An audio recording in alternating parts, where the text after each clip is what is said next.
Gut Punched, Alzheimer's, and Caregivers. Navigating the insidious illness of Alzheimer's is something nobody asks for. The disease sneaks up on you and your loved one, and it feels like you've been sucker punched in the gut. Then you ask, where do we turn for help? Who do we call? What do we do? These questions and more are what we hope to answer and give you some direction and hope. Now let's join our host, Jeff Edwards. Greetings and welcome. Gut punched. What is that? Well, you know what gut punched is.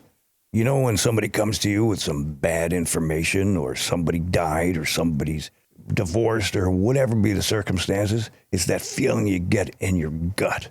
And that's where the name of this program came from. I experienced it. In the beginning, I looked and said, what are we going to call this program? And I actually went to AI and asked around, and, you can call it this, you can call it that. It was too fluffy. And then I realized what I felt when my wife was diagnosed with the illness and the doctor said that. It floored me. And so here we go. Gut punched. Alzheimer's and caregivers. That's what we're going to concentrate on. And mostly caregivers.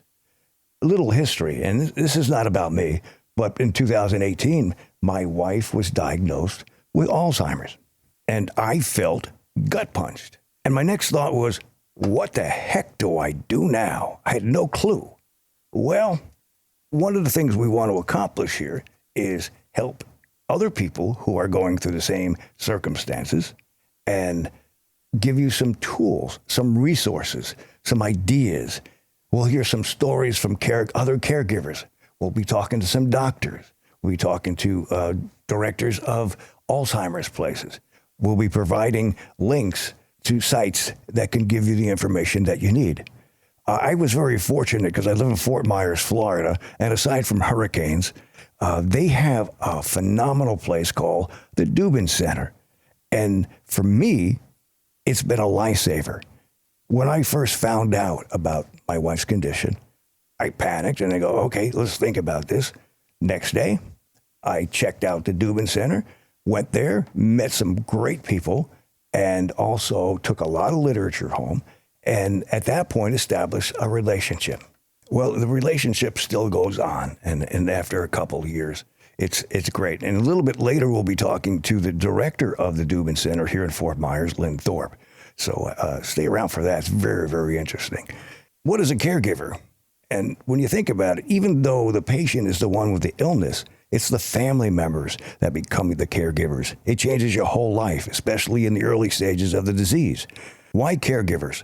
Even though the patient is the one with the illness, the family members become the caregivers. It changes your whole life, especially in the early stages of the illness, before the patient has to be put in an assisted living facility in various stages. Well, where do you go for help? Well, you can go maybe check out a doctor, medical centers, hospitals, caregiver groups, local Alzheimer's centers, libraries, YouTube, counselors, a lot of things. But that seems so distant. You want to get involved the best you can. And unfortunately, the Dubin Center is only in Fort Myers, but you may have one in your area and you don't even know it. If you'd like to get some more information about Alzheimer's or caregiving, go to our website, gutpunch.com. And we also have an email, gutpunchedac@outlook.com. What's next? What do I do? Well, you got to get involved. When you deal with Alzheimer's, it changes the brain. There's signs and symptoms, and there's all kinds of things that go along with it. But you, the caregiver, taking care of yourself is one of the most important things you can do as a caregiver. Now, you could ask friends and family to help out, and that's always good. Do things you enjoy and spend time with friends. That's for you. Take short breaks. Eat healthy foods and get exercise. Taking these actions can bring you some relief. It also may help you from getting ill and depressed. One of the things I learned early on, you have to take care of yourself, because if you're not there, who's going to take care of them? One asks, what's the role of a caregiver? Well, you're a nurse, guardian, behavior manager, a cook, companion and comforter, maid and laundry attendant, safety officer, administrator, chief financial officer, and key decision maker. home repair specialist, activity and tour director, family counselor and diplomat, liaison with professionals, doctors, etc., and you're a social worker. There's a lot involved. It sounds easy, but it's difficult. And as the illness drags on, it gets tougher and tougher. And throughout the course of these programs, we'll be talking with doctors and researchers and other caregivers, because sometimes you learn a lot more from people that are going through the same thing that you are. The objectives of caregiving is the person's safety and comfort. You meet daily care needs, contented involvement, fulfillment, and you got to reduce the suffering. And it's a challenge as the different levels of the illness hit. It starts out, oh, maybe it's okay. And then it gets a little tougher and a little tougher and a little tougher. And you're going to need some help. And you got to find a place that's going to give you the information and the resources. You really can't do it by yourself. And as I just mentioned, you got to have family members involved if possible, or friends or something else, because you're going to need a break. Now, about some of the facts about family caregivers. Well, they provide 80% of the community care. 70% of caregivers are women. How do you like that? Provided 4 to 6 hours of care per day, provide care for 4 or 5 years. 20% provide care for more than 4 years. 30% are employed. And a growing percentage also care for children, typically only one family caregiver. What are you dealing with in the illness as a caregiver? Well, you're looking at a personality disorder, continuation of personality traits, depression, effects of disease, call for attention, selfish behavior, normal aging, substance problem, behavior problem. There's a lot of things that fall into this. But this program is going to try and help it, make it a little bit easier. In the next couple of weeks, we'll have a couple of caregivers, and they'll explain what they went through. Some of it's funny, and some of it makes you cry. If you feel so inclined, you could jot these down. The Alzheimer's disease dementia is found at dementiasociety.org, or you could find your local chapter of Alzheimer's Association at www, we all know that, .alz.org, local resources, find your local chapter. In just a little bit, we'll talk to Lynne Thorp from the Alvin Dubin Center. We'll be right back to Gut Punched, Alzheimer's and Caregivers. We've invented cars that drive themselves and 3D printers that build prosthetic arms and legs.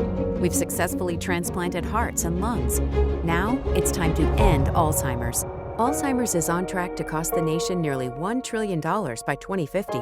We can either be known for having the most expensive disease in history or for putting an end to it. Ask Congress to join the fight at alz.org/time-to-end-ALZ. This is Gut Punched, Alzheimer's and Caregivers. As I promised, we'll be talking with Lynne Thorp from the Dubin Center, where she's the executive director. And welcome, Lynne. How you doing today? I'm doing great. Thanks for having me. Well, our pleasure. Why don't you tell us a little bit about the Dubin Center? Okay. The Dubin Center was founded in 1995, so it's been here for 28 years serving Southwest Florida. Wow. We primarily serve caregivers who are dealing with a dementia-related disorder, Alzheimer's being the most prevalent, and all of our services are free. We focus on caregiver training. We have 2 special programs I can talk about, and then we also have some support groups and some special activities for those who are living with the disease. The caregivers thing is the focus of what this podcast is going to be about, and already I've talked about the significance, what it has done for me. And can you tell us a little bit about like the Savvy Caregivers program? I can. So the Savvy Caregiver, both of the programs that we offer are evidence-based programs. So that means our team goes through a training to become certified to teach the course. The Savvy Caregiver course is 6 weeks long. It's a 6-week commitment, and only about, we try to cap it off at about 12 caregivers. So it's a very intimate, personal experience where caregivers can come to the center, be in a facilitated group amongst their peers, and learn not only about the disease process, but how to best communicate with their person, how to deal with some of the challenges, and then also focuses a lot on self-care. It was an amazing program for me, and I still look at my books. And in fact, some of the research I was doing for this program was coming from those books. And I always have to look at them myself and I go, remember this, and you've got to take care of yourself. Right. Yeah. I was wondering from you, like, what was your biggest takeaway from the Savvy Caregiver program? My biggest take was I don't know squat. And because that's where I started. What do I know? I've never done that before. I mean, if you have a child growing up, you do certain things, you learn as you go along. But this was a little different. This was more, oh, okay, this makes sense, and this is what I should do. The course was just phenomenal for me, and I learned so much. And you have to learn that stuff to do and take care of your loved one. And right. And, I think some people just assume that when somebody develops dementia or Alzheimer's or that the person who's at home just knows what to do, right? Or that they'll be placed with professionals. But some families are either not in the position to place their person, or they don't want to, or they really want to try to take care of their person at home. And some of the challenges are things that they're not prepared for. And that, as you know, with the illness, sometimes there are sleep disturbances, so then the caregiver gets exhausted from being up all night. There are safety issues, so there's a lot to learn, right? Yeah, exactly.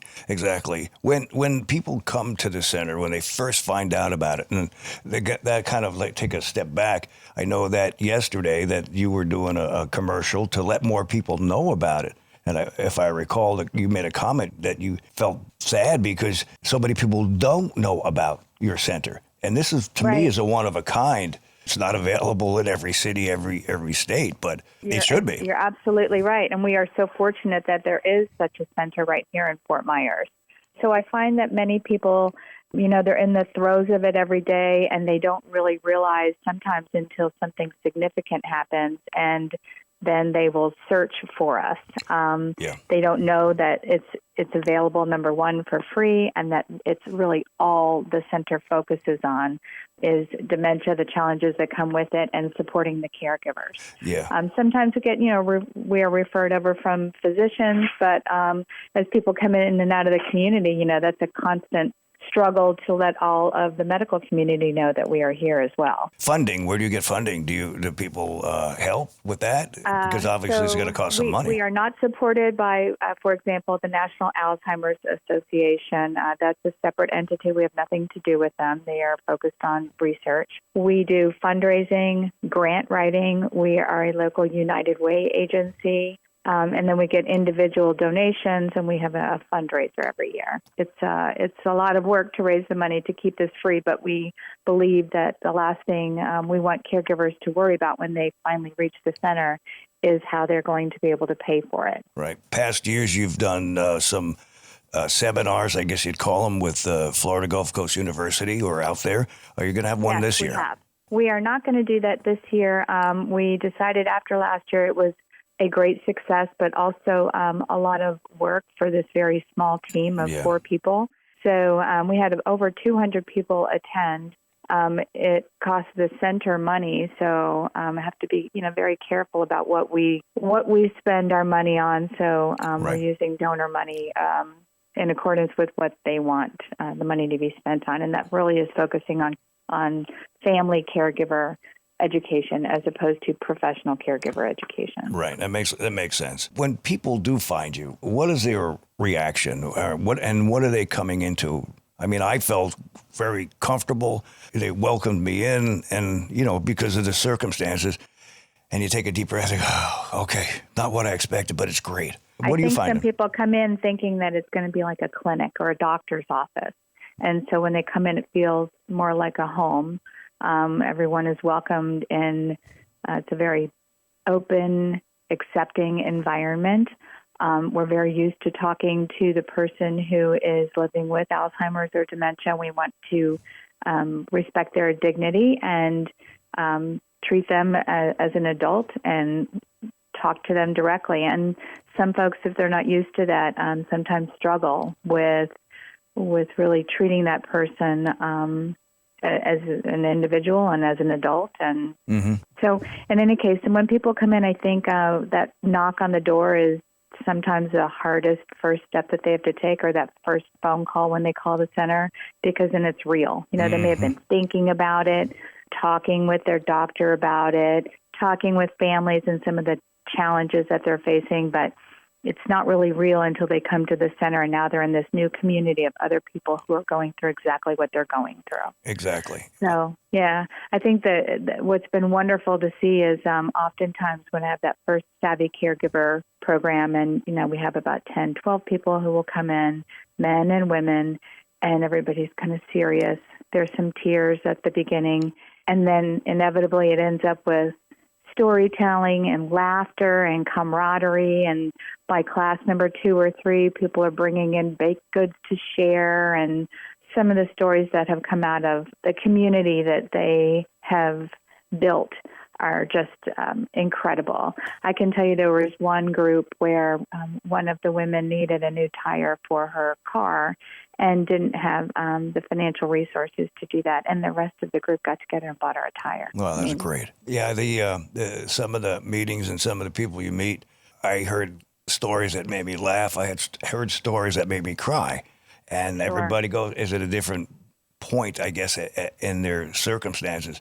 But the sharing was excellent. As you know, I was there yesterday, and I got a chance to sit down with 3 other men that are still in a group, and I haven't been able to attend in recent times. But I felt so good when I left, because I was talking to people who have been through what I go through, and they were further along. But still, it kind of opens up everything, and you kind of take a deep breath and say, this is great. I mean, I know how I felt when I went the first time. It was like great. It's just, okay, there's help. Help is on the way.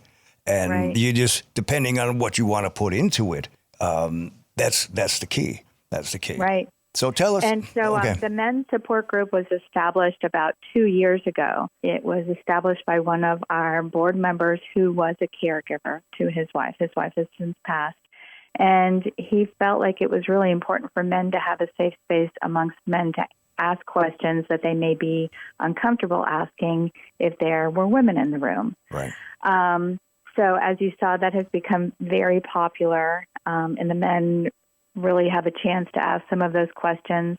Traditionally, with this population, sometimes the men weren't used to being the caregiver in the home, or the cook in the home, or doing the laundry in the home. So they have some unique challenges, and definitely. And taking care of their wife in a way that they never expected to take care of her. The thing that I got from yesterday was, too, they've all been through it. And as I told them before I left, I said it was really great because I could talk to people who know and have been what I'm going through. And you tell your friends or something, that's too bad. But they have no clue as what's going on. They just think, they just go on the basis, well, I heard about that. Yeah, okay, I'm sorry. But you don't know. It's like having an extra job. I still work full time. And people say, what are you doing tonight? I'm going home to my other job. And and that's part of it. And eventually it will get probably worse.